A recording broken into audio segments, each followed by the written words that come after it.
안녕하세요. 오늘도 밤동아 TV를 찾아주셔서 감사합니다. 지기지우란 나의 마음을 알아주고 이해해주는 친구라는 뜻의 사자성어이지요. 지기지우 같은 친구를 만나기란 좀처럼 쉬운 일이 아니지만 이런 진실한 친구가 한 명만 있어도 수많은 재산을 지닌 것과 마찬가지라고들 한답니다. 친구는 그만큼 살아가는데 큰 힘이 되어주는 버팀목이지요. 오늘 첫 번째 이야기에 나오는 사다함과 무관은 세상 둘도 없는 지기지우랍니다. 그런데 그런 무관이 세상을 떠난 후 사다함은 깊은 슬픔에 빠지지요. 소중한 사람을 잃었을 사다함의 슬픔이 얼마나 컸을지 이야기를 통해 느낄 수 있었답니다. 또한 저의 버팀목이 되어준 소중한 사람들을 다시 한번 떠올려보는 시간이기도 하였지요. 밤동아 들어주시는 모든 분들이 소중한 사람과의 아름다운 우정을 오래도록 가꾸어 나가길 바랍니다. 오늘 준비한 옛 이야기도 재미있게 들으시고 편안한 휴식 되시길 바랍니다. 사다함과 무관. 화랑도라는 말을 들어보셨지요? 화랑도는 신라시대 때 있었던 청소년 단체랍니다. 국선도, 풍월도, 원화도, 풍류도 등으로 부르기도 했지요. 화랑도에 소속된 청소년을 화랑이라고 일컬었답니다. 화랑들은 팔도 강산을 돌아다니며 몸과 마음을 수련하고 지식과 사회 규범을 배웠지요. 또 다른 나라가 쳐들어오면 전쟁터에 나가 용감히 적을 물리치기도 했답니다. 이번 이야기는 바로 그 가운데 어느 화랑의 이야기랍니다. 신라 제24대 임금인 진흥왕 때 사다함이라는 화랑이 있었어요. 사다함은 총명하고 용감했으며 의리를 목숨처럼 소중히 여기는 소년이었지요. 그래서 화랑들의 우두머리로 뽑혔답니다. 사다함에게는 무관이라는 친구가 있었어요. 왕족 출신인 사다함과 달리 무관은 보통 집안의 자손이었지요. 하지만 두 사람은 깊이 사귀었대요. 서로 마음과 뜻이 통하니 신분은 그리 중요하지 않았던 거지요. 사다함과 무관은 진실로 서로를 아꼈답니다. 그리고 만날 때마다 다짐하듯 이렇게 약속하고는 하였지요. 우리는 죽어도 같이 죽고 살아도 같이 산다. 그러던 어느 날이었어요. 진흥왕이 국토를 넓히기 위해 이웃나라인 가야를 치자고 하였지요. 이 소식을 들은 사다함은 제일 먼저 무관에게 달려가 의논했어요. 화랑인 우리가 가만히 있을 수는 없지. 싸움터에 나가 충성으로서 나라의 은혜에 보답해야 해. 좋아. 그러면 네가 장군님께 우리 화랑들이 싸움터에 나가겠다고 청해봐. 난 화랑들에게 너의 생각을 전할게. 아마 모두 찬성할 거야. 나는 네가 있으면 아무것도 두려울 게 없어. 두 사람은 서로 눈을 마주치며 미리 약속이나 한 것처럼 힘차게 외쳤답니다. 우리는 죽어도 같이 죽고 살아도 같이 산다. 그러고는 각자 제 할 일을 위해 뛰어갔지요. 사다함은 이사부 장군을 찾아갔어요. 이사부 장군은 왕의 명령을 받들고 군대를 점검하던 중이었지요. 저도 가야를 공격하는 싸움에 참가하게 해주십시오. 갑자기 뛰어나온 낯선 소년에 이사부 장군이 흠칫 놀랐어요. 예사롭지 않은 소년의 눈빛에 끌린 장군이 물었지요. 아주 어려 보이는데 도대체 몇 살이냐? 15살입니다. 이름은 무엇인가? 사다함입니다. 오호, 네가 그 유명한 화랑 사다함이로구나. 그래, 진정 싸움터에 나가고 싶으냐? 자칫하면 목숨을 잃을 수도 있을 터인데. 그렇습니다. 저와 저를 따르는 낭도들은 신라를 위해 기꺼이 목숨을 바치겠습니다. 모두 각오가 되어 있습니다. 하하하, 그 기상이 참으로 높구나. 좋다, 너의 뜻대로 하라. 그리고 반드시 우리 신라 화랑들의 용감함을 보여주도록 하라. 이사부 장군은 흔쾌히 허락해 주었어요. 사다함은 날아갈 듯이 기뻤지요. 전쟁에서 이길 자신이 있었거든요. 바로 그를 따르는 천여 명의 용감한 화랑들과 죽어도 함께 죽고 살아도 함께 살기로 한 무관이 있으니까요. 싸움터에 나가기 전날 밤이었어요. 사다함과 무관은 달빛 아래에서 두 손을 꼭 잡고 굳게 맹세했지요.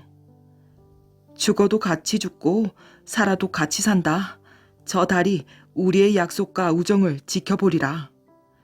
적들 앞에 물러섬 없이 용감하게 싸우고 살아서 돌아오자. 다음 날 사담과 무관은 서로의 굳은 맹세를 가슴에 새긴 채 싸움터에 나갔답니다. 사담이 거느린 소년 군대를 본 가야 군사들은 코웃음을 쳤어요. 하하, 신라도 참 딱하군. 오죽 싸울 사람이 없으면 저런 젖비린내 나는 애송이들을 다 내보냈을까. 누워서 떡 먹기로구먼. 하지만 신라의 화랑들은 기죽지 않고 소리쳤어요. 길고 짧은 것은 대봐야 알지. 작은 고추가 더 맵다는 말도 모르느냐? 드디어 가야군의 우두머리가 공격 명령을 내렸어요. 도토리만한 것들이 입은 살아서 잘도 떠드는구나. 여봐라, 가야의 호된 맛을 보여주어라. 호령이 떨어지자마자 가야 군사들이 함성을 지르며 창을 들고 돌진해왔어요. 그러자 맨 앞에 섰던 사다함이 가야군의 우두머리를 향해 활을 겨누었지요. 우르르 몰려오는 가야군을 뜨끔하게 해주어야 한다고 생각했거든요. 화살은 쌩 하고 날아가 가야군 우두머리의 심장에 정확히 꽂혔어요. 가야군의 우두머리가 신음을 내며 말에서 굴러떨어졌지요. 그와 동시에 우렁찬 함성이 울려 퍼졌어요. 바로 사다함이 이끄는 신라의 화랑들이었지요. 신라의 화랑들이여, 적진을 향해 돌격하라. 사다함은 화랑들에게 힘차게 공격 명령을 내렸답니다. 사기가 하늘을 찌를 듯 하던 가야 군사들은 당황하여 질서를 잃고 우왕좌왕하기 시작했어요. 사다함의 소년 군대는 함성을 지르며 가야군을 용감하게 무찔렀답니다. 그런데 바로 그때 가야 군사 한 명이 사다함을 찌르려고 등 뒤에서 창을 들고 달려왔어요. 이것을 본 무관이 싸우다 말고 소리치며 그 가야 군사에게 창을 던졌지요. 그 바람에 무관은 다른 가야 군사의 창에 큰 상처를 입고 말았어요. 무관, 차라리 내가 창에 찔렸더라면 좋았을 것을. 무관 덕분에 생명을 건진 사다함이 눈물을 흘렸지요. 그러나 무관은 오히려 씩 웃으며 사다함을 이렇게 위로해 주었답니다. 넌 우리 화랑의 대장이잖아. 그리고 이 상처는 며칠 치료하면 금방 나을 거야. 다음에는 네가 나를 구해줘야 해. 알았지? 이렇게 해서 신라군은 가야군을 이길 수 있었답니다. 온 나라는 승리의 소식으로 떠들썩했고 모두 사다함과 화랑들을 목이 마르도록 칭찬했어요. 진흥왕도 매우 기뻐했지요. 창하구나. 어린 나이에 그토록 용감하게 싸우다니. 사다함과 화랑들이 있는 한 신라의 앞날은 저 해처럼 발그리라. 용감한 화랑들에게 큰 상을 내리도록 하라. 이렇게 사다함은 친구 무간을 비롯한 천여 명의 화랑과 함께 용맹을 떨쳤답니다. 그런데 큰일이 났어요. 2년 뒤 무간이 이름 모를 병에 걸리고 만 것이지요. 사다함이 몇 날 며칠을 밤새워 정성껏 돌보았지만 무간은 시름시름 앓다가 자꾸 의식을 잃어갔어요. 그러더니 얼마 못 가 세상을 뜨고 말았답니다.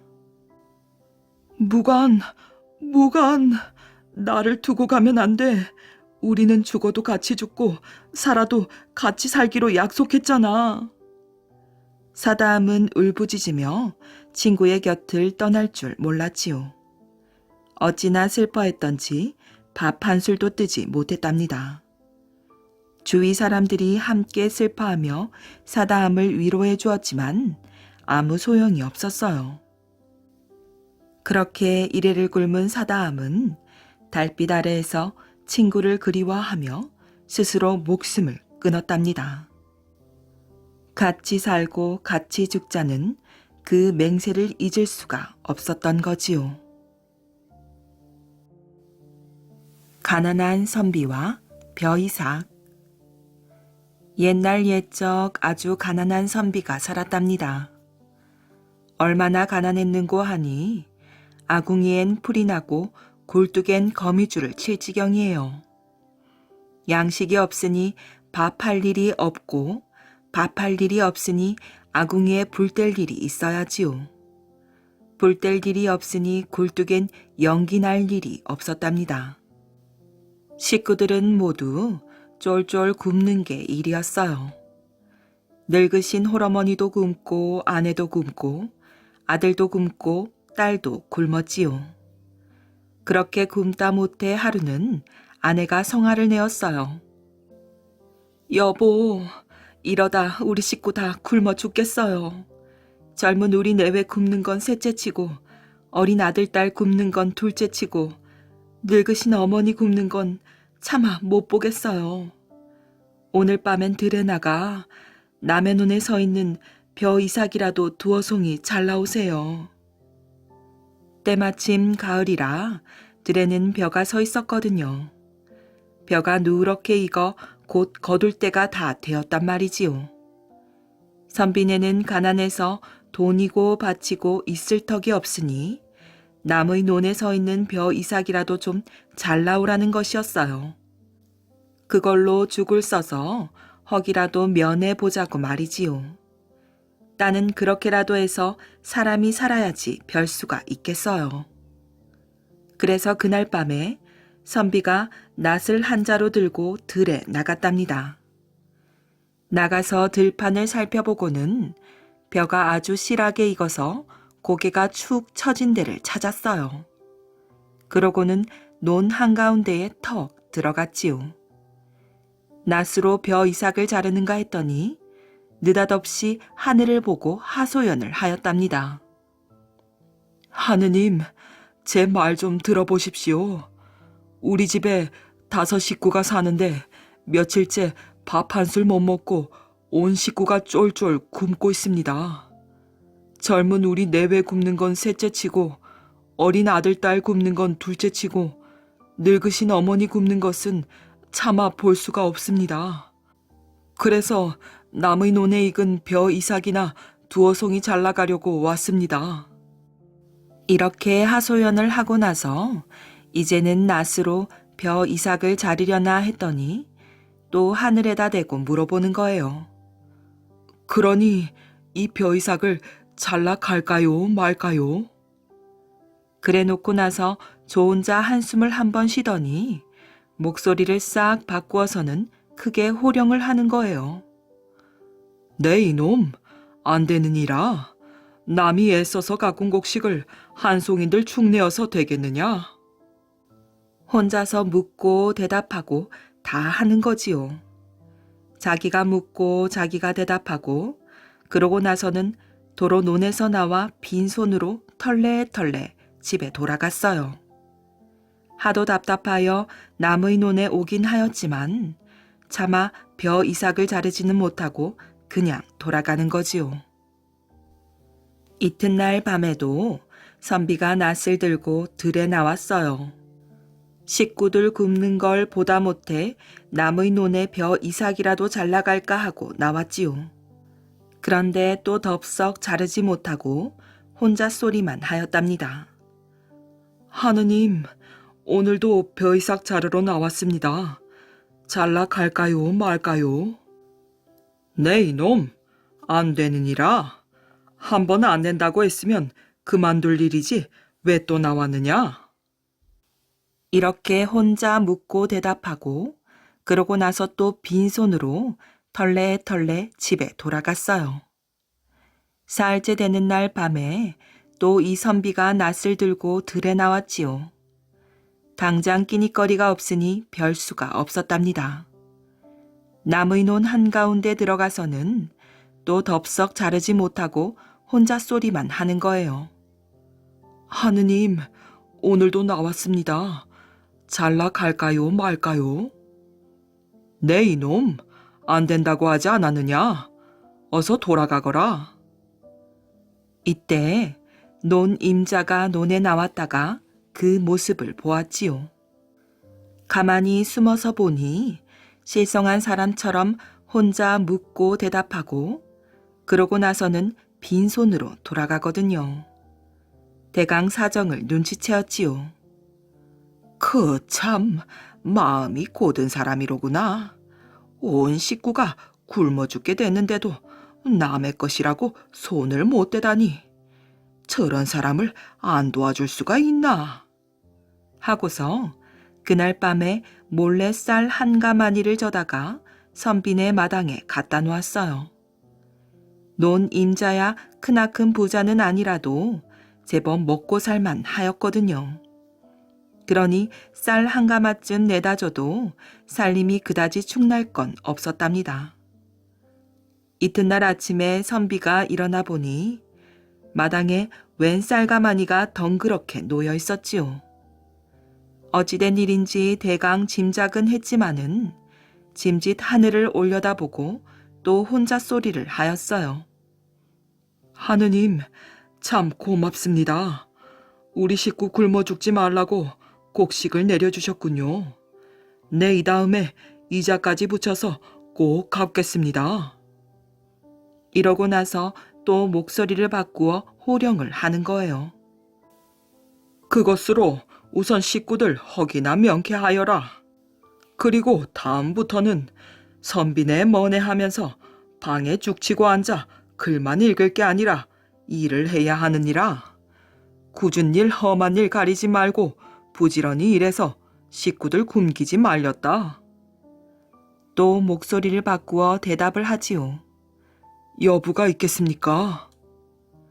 그 쌀로 밥을 해서 온 식구가 배불리 먹고 그 다음부터는 정말로 굳은 일 험한 일 안 가리고 부지런히 일을 했어요.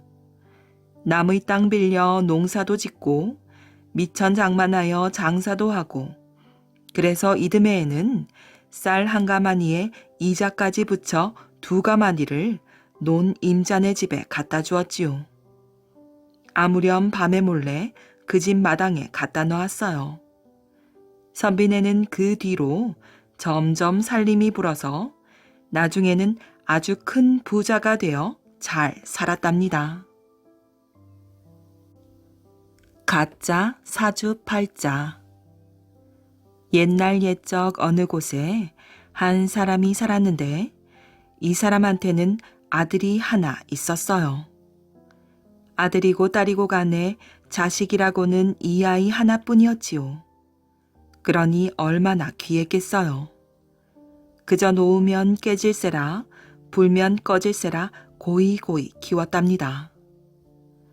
아들이 7살 먹었을 때 하루는 이 사람이 점쟁이한테 가서 점을 쳐보았지요. 앞으로 아들이 잘 사는지 못 사는지 알아보려고 말이에요. 점쟁이가 아들 사주팔자를 딱 뽑아보더니 글쎄 평생을 빌어먹을 신세라고 그러지 뭐예요.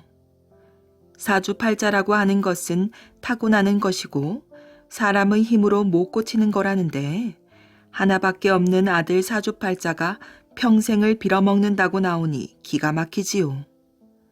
그래서 집에 돌아와 밥도 안 먹고 드러누워 끙끙 앓았답니다. 그걸 보고 아들이 무슨 일로 그러느냐고 물었지요. 글쎄, 점을 쳐보니 너의 사주팔자가 평생 빌어먹을 신세라고 하지 않느냐. 그러니 밥이 어찌 목구멍으로 넘어가겠느냐. 그러면 제가 이 길로 집을 나가서 팔자땜을 하고 돌아오겠습니다. 안 된다.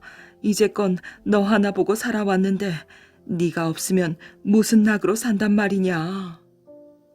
평생 빌어먹을 신세라고 날마다 걱정하면서 사시는 것보다야 낫지 않겠습니까? 아들이 부득부득 졸라대니 어떻게 하겠어요. 따는 옳은 말이기도 하고 말이지요. 그래서 나갔다 오라고 허락했답니다. 아들은 집을 나가자마자 바로 점쟁이를 찾아가서 부탁했어요. 지금 팔자땜을 하러 가는 길이니 제게 가짜 사주팔자를 하나 써주십시오.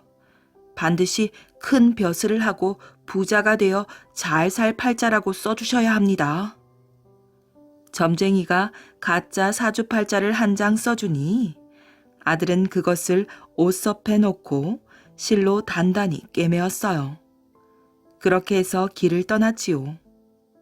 집 떠난 아들은 여기저기 떠돌아다니다가 어느 마을 글방에까지 가게 되었어요. 거기서 마당도 쓸고 부엌일도 하면서 동냥끌을 얻어배웠지요. 이 아이가 워낙 부지런히 일하고 곰살궂게구니 글방 훈장도 내쫓지 않고 그냥 눌러 살게 놔두었답니다.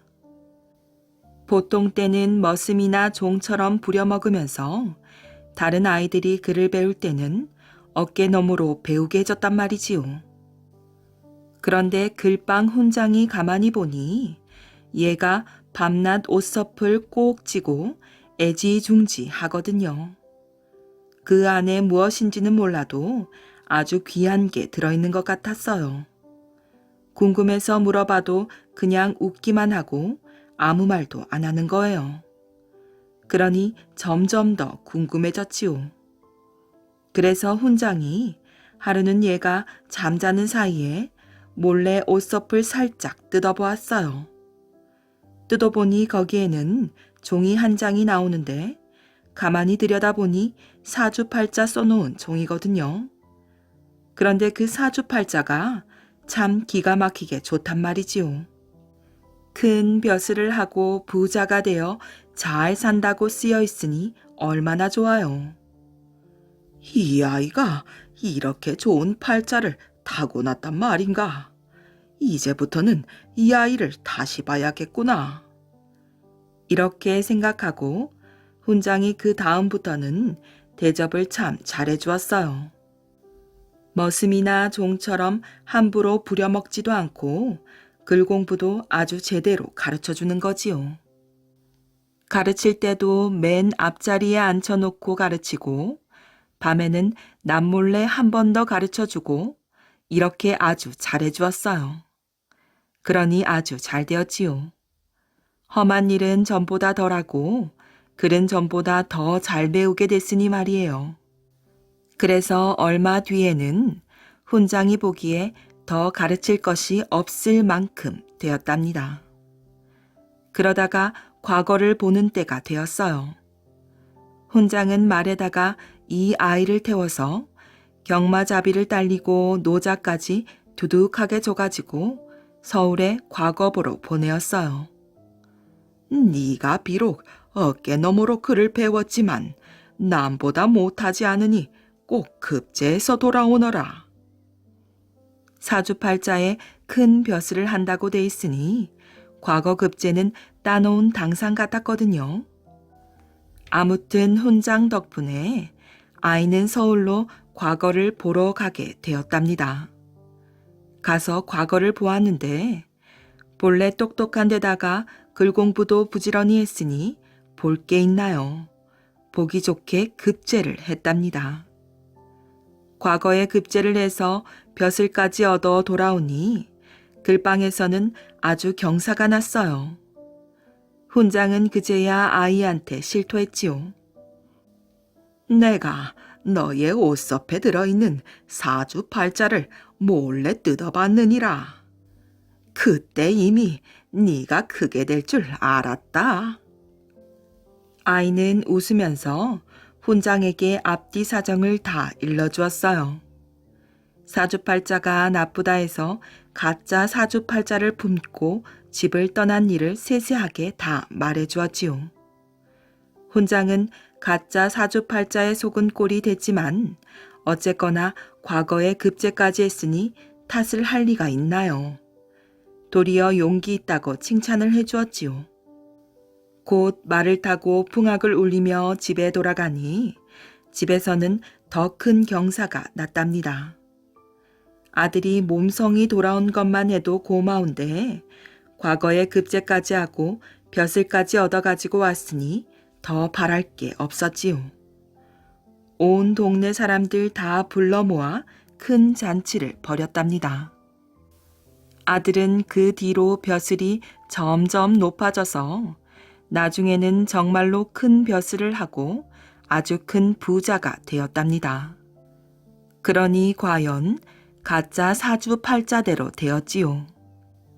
가짜 사주팔자가 진짜 사주팔자가 된 셈이지요.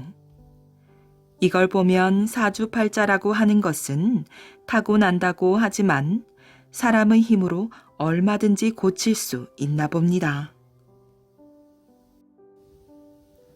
알렉산더 대왕이 원하는 것. 세계를 정복했던 알렉산더 대왕의 전성기 때 일이랍니다. 전 유럽을 정복하고 인도까지 정벌했던 알렉산더 대왕이 큰 군대를 이끌고 이스라엘까지 왔답니다. 유태인들은 알렉산더 대왕을 찾아가서 이렇게 물었지요. 무엇을 원하시옵니까? 원하시는 바를 말씀하시옵소서. 우리가 가지고 있는 것이라면 무엇이든 드리겠나이다. 금은 보화를 원하시는지요? 그러자 알렉산더 대왕은 고개를 저으며 말했어요. 아니다. 금은 보화라면 내가 너희들보다 수백 배, 수천 배나 더 많이 가지고 있느니라. 내가 원하는 것은 그런 것이 아니야. 다만 나는 유태인들의 생활 습관과 유태인들의 정의관을 알고 싶을 뿐이다. 대왕의 말을 들은 유태인들은 아주 쉬운 일이라는 듯 밝은 얼굴로 말하였지요. 그거야 뭐가 어렵겠습니까? 그렇다면 저희들이 대왕께 낱낱이 설명해드리겠습니다. 아니다. 말이란 진실보다 거짓이 많은 법이니 유태인들의 생활을 직접 보고 싶구나. 네, 그러면 직접 대왕님의 눈으로 보시옵소서. 그렇잖아도 그렇게 할 생각이니라. 알렉산더 대왕은 이스라엘에 머무르면서 직접 유태인들의 생활을 지켜보았어요. 어느 날 마침 두 사나이가 허겁지겁 재판을 받기 위해 랍비를 찾아왔지요. 무슨 일이냐? 랍비가 묻자 한 사나이가 바른 말씨로 대답했답니다. 네, 랍비님. 저는 얼마 전에 이 사람에게서 헌옷 한 보따리를 샀습니다요. 그런데 집에 와서 풀어보니 헌옷 보따리 속에서 한 움큼의 동전이 나오지 않겠습니까? 그럼 이 동전의 주인은 누구겠습니까? 랍비가 그 사나이에게 대답했어요. 그거야 뻔하지 않느냐. 네가 산 보따리 속에서 나온 것이니 너의 것이 아니겠느냐. 랍비의 말에 사나이가 고개를 저었어요. 아닙니다, 랍비님. 저는 헌옷만 샀을 뿐입니다. 동전까지 산 것은 아니니 이 돈은 원래 보따리 주인에게 돌려줘야 하지 않겠습니까? 말을 듣고 보니 그렇군. 그렇다면 그 돈은 헌옷을 판 사람에게 돌려줘야 되겠군. 그러자 옆에서 대화를 듣고 있던 다른 사나이가 말했어요. 라삐님, 그게 아니지요. 저는 헌옷을 팔 때 보따리째 몽땅 다 팔아넘긴 겁니다. 그러니 그 속에 뭐가 들어있건 그건 이미 제 것이 아니지요. 보따리를 산 사람의 것이 아니겠습니까? 그도 그렇군. 모두 한꺼번에 팔아넘겼으니 그 속에 들어있는 것도 당신의 것이 아니겠구먼. 그러니까 옷 속에 들어있던 동전도 헌옷을 산 사람이 가져야 마땅하겠지요. 그렇고 말고 당신이 다 팔아버렸으니 그 동전도 헌옷을 산 사람이 가져야 되겠군. 라삐는 두 사람의 말을 들으면서 두 사람의 말이 모두 옳다고 했어요. 그러자 헌옷을 팔고 산 사람들은 라삐 앞에서 다시 자기들의 주장을 내세우기 시작했답니다. 분명히 나는 헌옷만 샀지 동전은 산 적이 없습니다. 그러니 이 돈은 당신이 가지시오. 어허, 아니라니까. 나는 헌옷과 함께 그 속에 들어있는 걸 모두 팔았으니 그 동전을 받을 수가 없소. 그건 당신 것이오. 두 사람은 서로 동전을 가져가라고 다투었어요. 라삐는 두 사람의 그런 모습을 한참 바라보다가 물었지요. 당신에게는 아들이 있소? 아닙니다. 저는 외동딸 뿐입니다. 라삐는 두 번째 사람에게 물었어요. 당신에게도 딸이 있소? 아닙니다. 제게는 아들이 있습니다. 그렇다면 아주 잘 되었구려.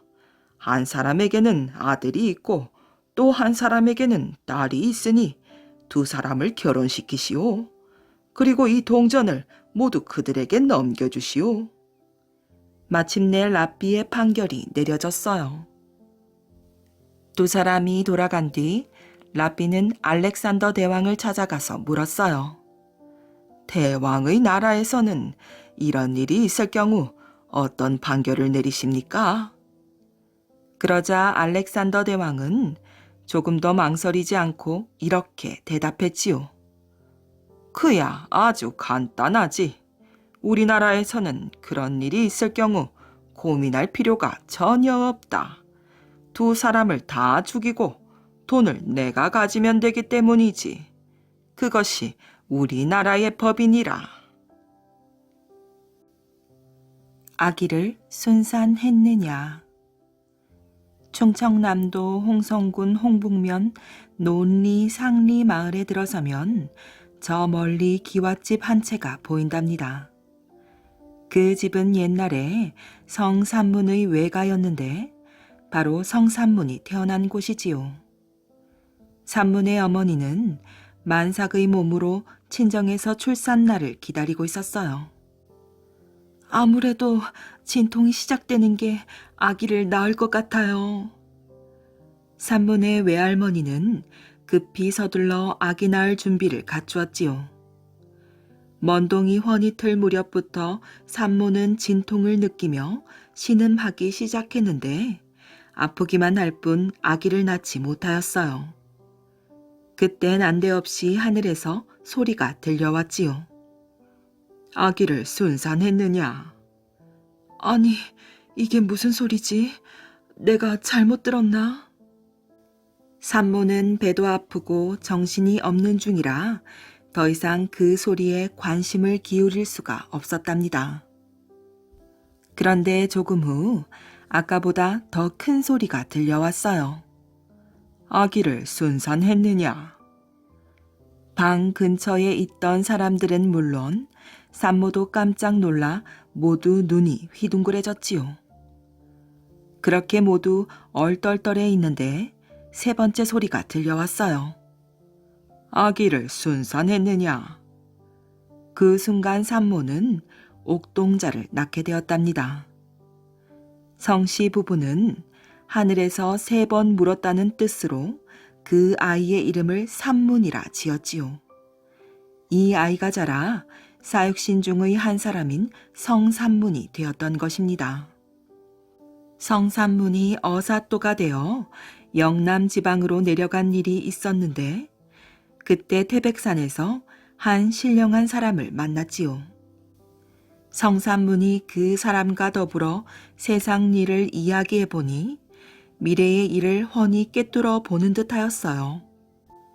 이후 성삼문이 을해년 단종을 복위시키려는 계획을 앞두고 그 신령한 사람을 찾아가서 물어보게 했지요.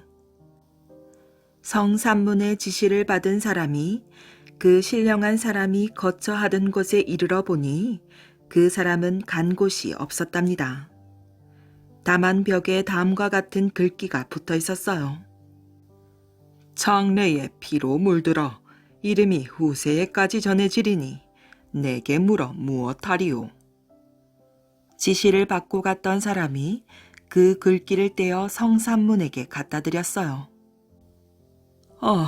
이 거사가 성공할 수는 없겠구나.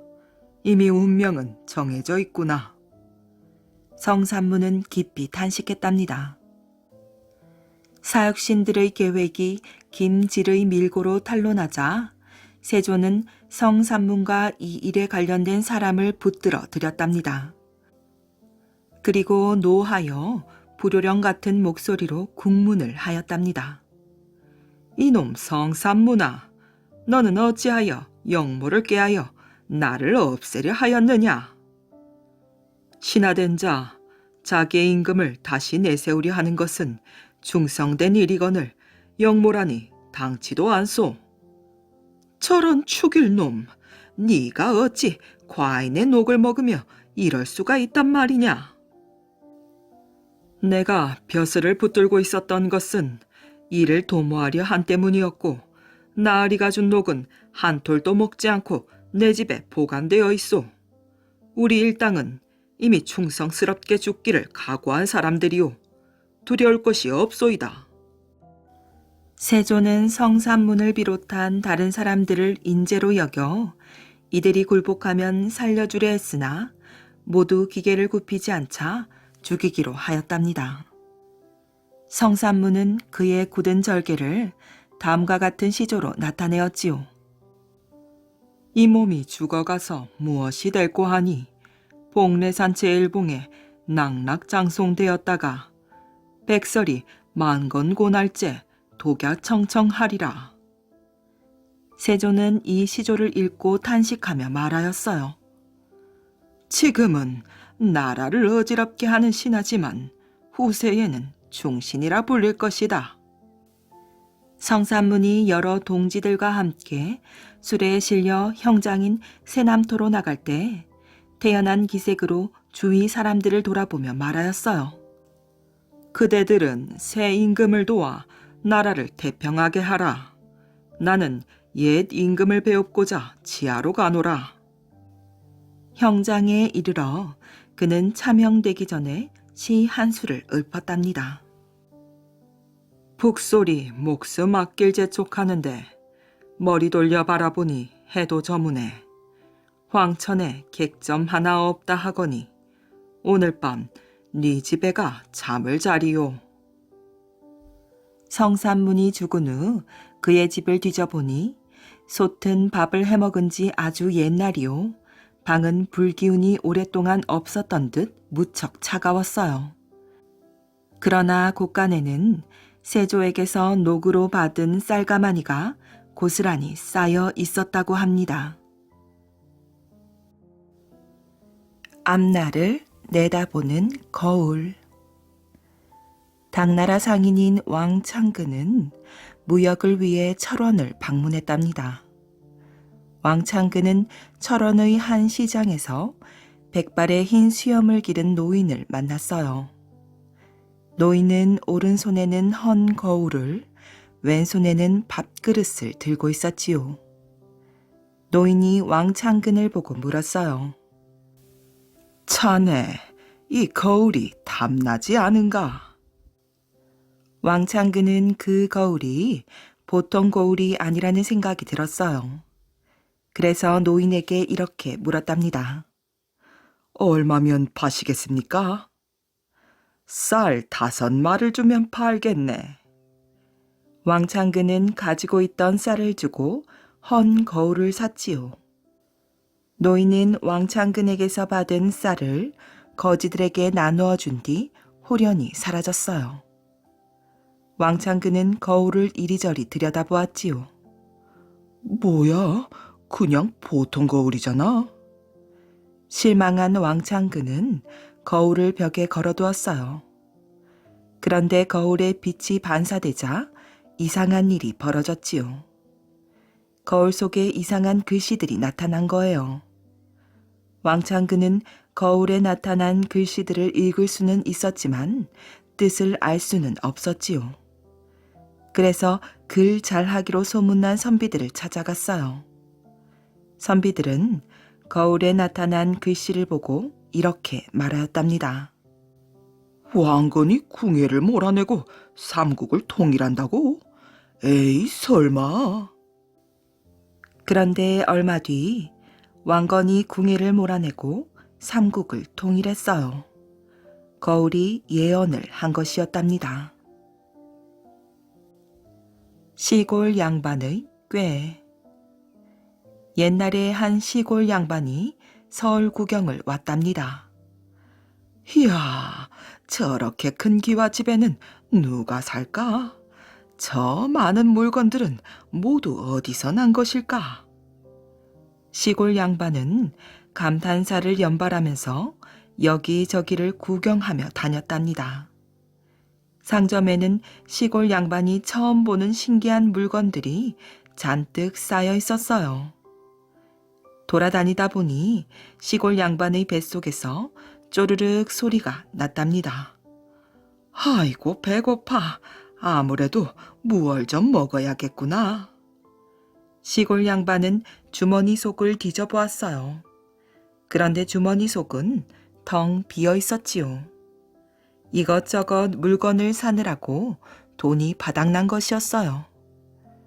큰일이로군. 당장 허기를 면할 돈도 없다니. 시골 양반은 어떻게 허기를 면할 방도가 없을까 하고 시장을 기웃거리다가 갑자기 손뼉을 탁 쳤답니다. 옳다, 됐구나. 시골 양반은 슬그머니 잣을 파는 상점으로 들어갔어요. 그러고는 입고 있는 옷을 가리키며 상점 주인에게 물었지요. 이게 무엇이오? 상점 주인은 별 우스운 질문을 다 한다고 생각하면서도 대답했어요. 옷이요? 그러자 시골 양반은 가게 안으로 들어와 잣을 가리키면서 또 물었답니다. 그러면 이건 무엇이오? 이번에도 상점 주인은 퉁명스럽게 대답했지요. 잣이요? 정말 고맙습니다. 그럼 잘 먹겠습니다. 시골 양반은 상점 주인에게 크게 절하고는 잣을 한 움큼 집어먹었어요. 그 참 고소하고 맛있는 잣이로군요. 상점 주인은 잣을 팔게 되는가 보다 하고 친절하게 대꾸했어요. 물론이지요. 우리 가게의 잣은 다른 가게의 것보다 더 맛있고 고소하답니다. 시골 양반은 배가 부를 때까지 잣을 집어먹었어요. 아이고, 배부르다. 정말 잘 먹었습니다. 잣을 실컷 먹은 시골 양반은 쓰고 있는 갓을 가리키며 물었어요. 주인 양반, 이게 무엇인지 아시오? 상점 주인은 정말 어처구니가 없었어요. 참 그 싱거운 사람도 있구려. 가시오. 시골 양반은 허리까지 굽혀 절을 하고 가게를 나왔답니다. 가게 주인은 화가 났어요. 싱거운 질문만 하다가 잣을 먹고 그냥 나가니 말이지요. 이놈이 잣을 먹었으면 돈을 내야지. 그러자 시골 양반이 이렇게 말했어요. 허허, 그 주인 참으로 고약하군. 그렇게 함부로 욕하는 게 아니오. 당신이 오시오 해서 가게에 들어갔고 자시오 해서 먹었고 가시오 해서 가는데 뭐가 그렇게 잘못되었다는 거요? 별 고약한 사람 다 보겠네. 시골 양반은 당당하게 말하고는 걸음을 재촉하였어요. 멍해진 가게 주인은 뒤에서 씩씩거리고만 있을 뿐 할 말을 찾지 못했답니다. 시골 양반은 집으로 돌아간 다음 다시 서울에 올라갈 일이 생겼어요. 그때 시골 양반은 잣 가게에 찾아가 예전의 잣값을 돌려주었답니다. 중국의 콧대를 꺾어 놓은 편지 한 통. 아주 먼 옛날 중국은 자기네가 큰 나라라고 하여 우리나라에게 예의를 지키라느니 보물을 보내라고 괴롭혀왔지요. 힘이 약했던 우리나라는 울며 겨자 먹기로 중국의 요구를 순순히 들어주지 않을 수가 없었답니다. 그러던 어느 해였어요. 그 해에도 중국 사신이 우리나라를 찾아왔던 거지요. 임금님과 신하들은 이번에는 또 무슨 요구를 할까 속으로 끙끙 앓았답니다. 중국 사신은 임금님 앞으로 나아갔어요. 임금님, 이 나라에는 한강이라는 큰 강이 있는 줄로 아옵니다.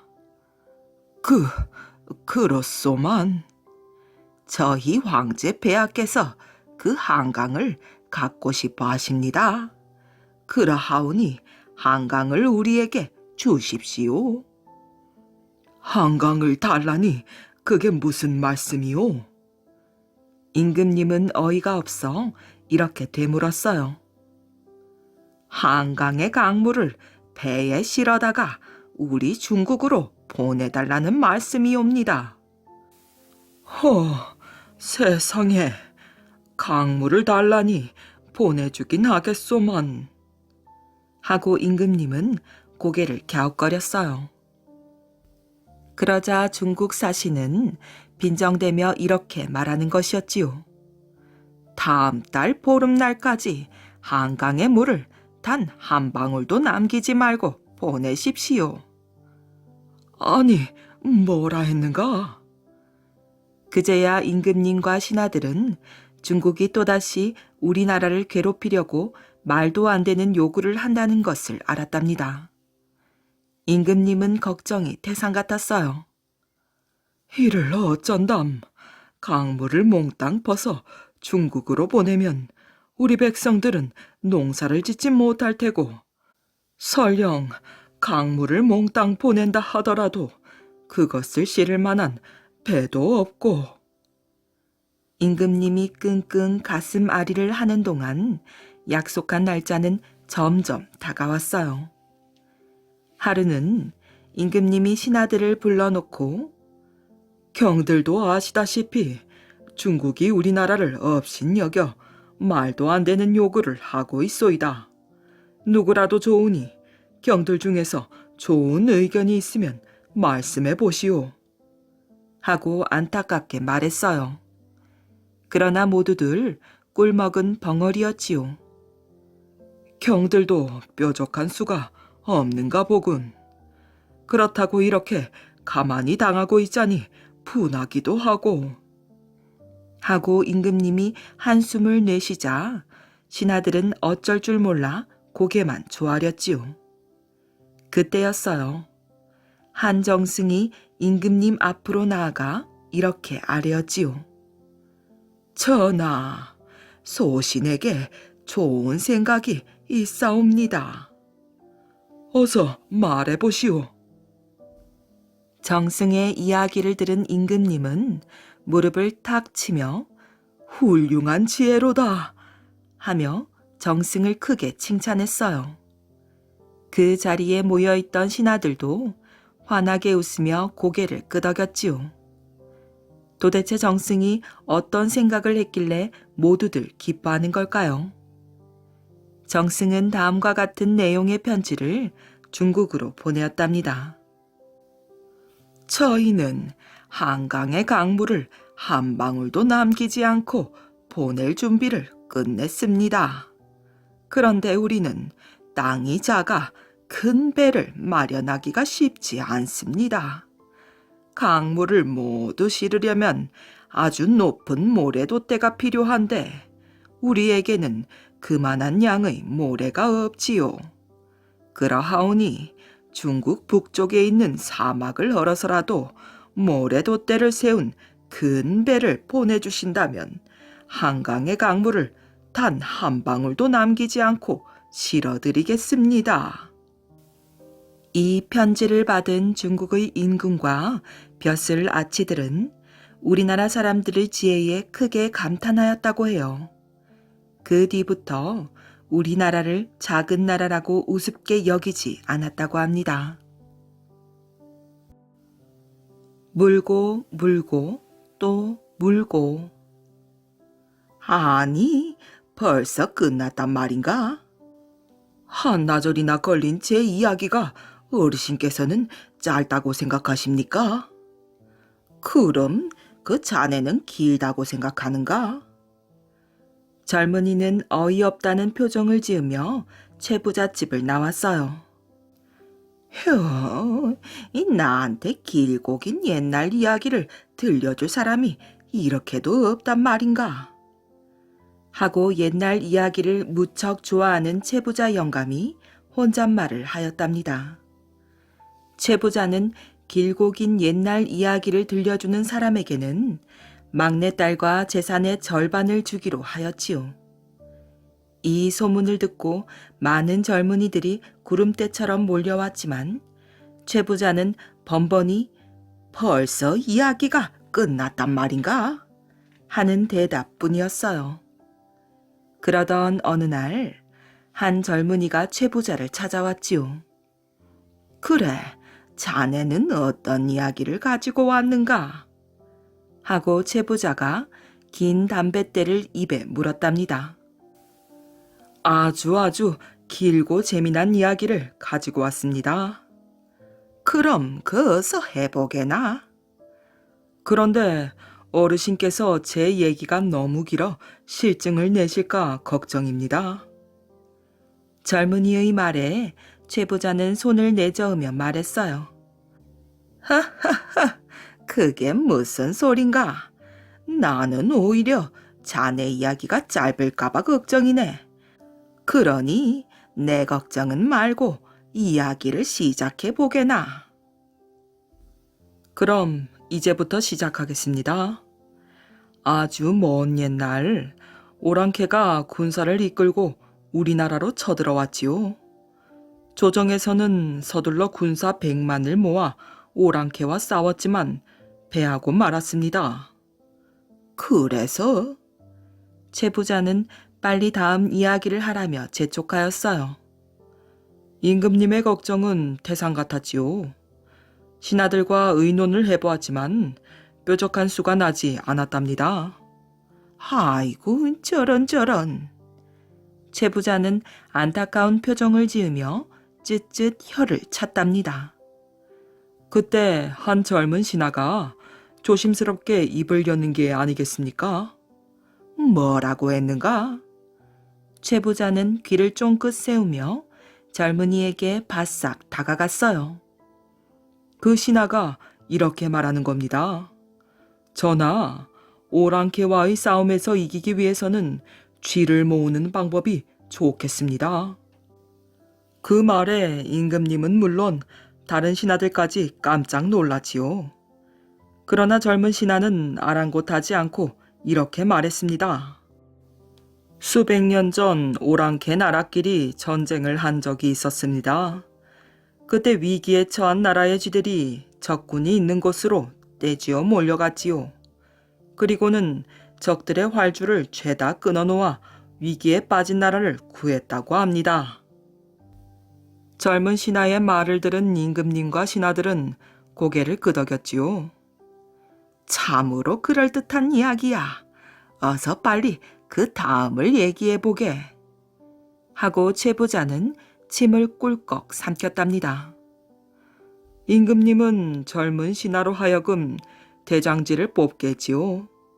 대장지는 방방곡곡에 방을 붙였습니다.